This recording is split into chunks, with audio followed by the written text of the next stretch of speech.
Les cellules de votre corps sont capables d'incroyables prouesses. Pourtant, il suffit d'un détail pour que cette mécanique s'enraye. Un chromosome en moins dans la cellule, mortel.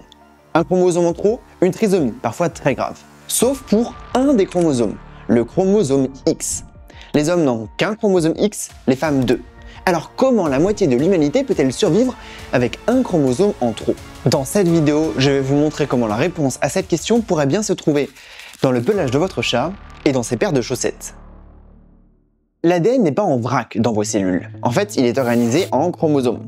Et chaque chromosome étant deux exemplaires, un venant de votre mère et un venant de votre père. Et ces paires de chromosomes, vous en avez 23. D'autres espèces en ont 12, 4 et cette espèce en a 1400. Clairement, je n'aurais pas assez de chaussettes pour cette fougère. On a 22 paires de chromosomes bien identiques qu'on peut ranger ensemble. La paire de chromosome 1, la paire de chromosome 13. On a plusieurs fois la même information génétique sur les deux chromosomes de la paire. Et pour fonctionner, la cellule a besoin de l'information génétique des deux chromosomes de chaque paire. Il suffit d'avoir 3 chromosomes 21 au lieu de 2 pour que ce soit la panique dans la cellule.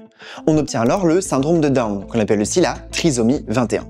Mais certains chromosomes font leur intéressant. Oui, je parle de vous au fond de la salle là. Les chromosomes sexuels.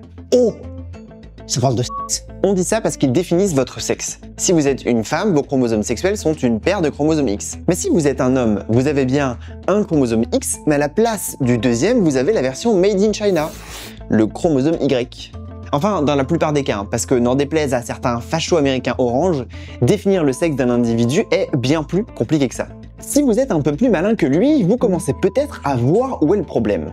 Parce que oui, on a un gros problème. Outre le fait que vous ne soyez pas encore abonné à la Bologie, bien sûr. C'est déjà fait? Bah alors mettez un pouce et un commentaire. Nos chromosomes sexuels, comment ils font? Le chromosome X et le chromosome Y, ils sont très différents. Leurs instructions ADN n'ont rien à voir. Quand on regarde la jante masculine, tout le monde va bien avec un seul chromosome X et l'autre faillit bout de chromosome Y.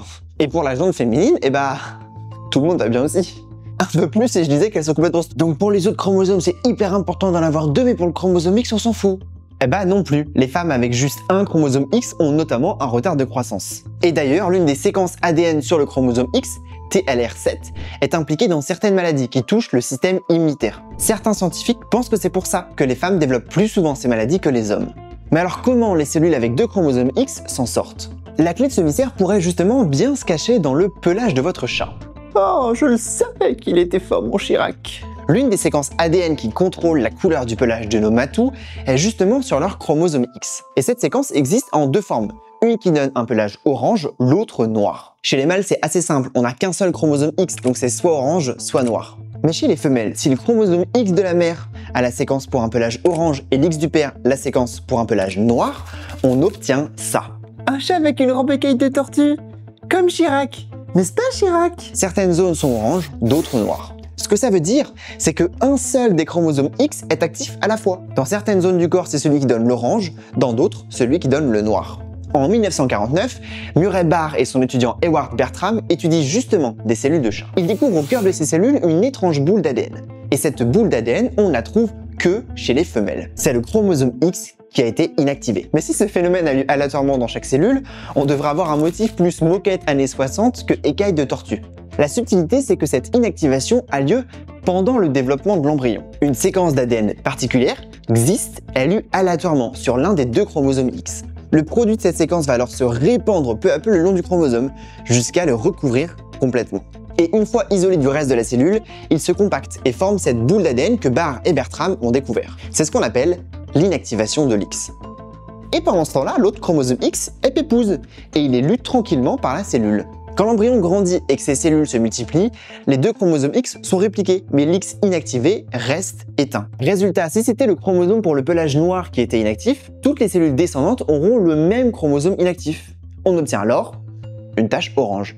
Et ça se passe pareil chez les femmes. Certaines cellules ont un chromosome X inactivé, tandis que dans d'autres, c'est l'autre chromosome. Résultat, chaque cellule n'a qu'un seul chromosome X actif, comme chez les individus XY.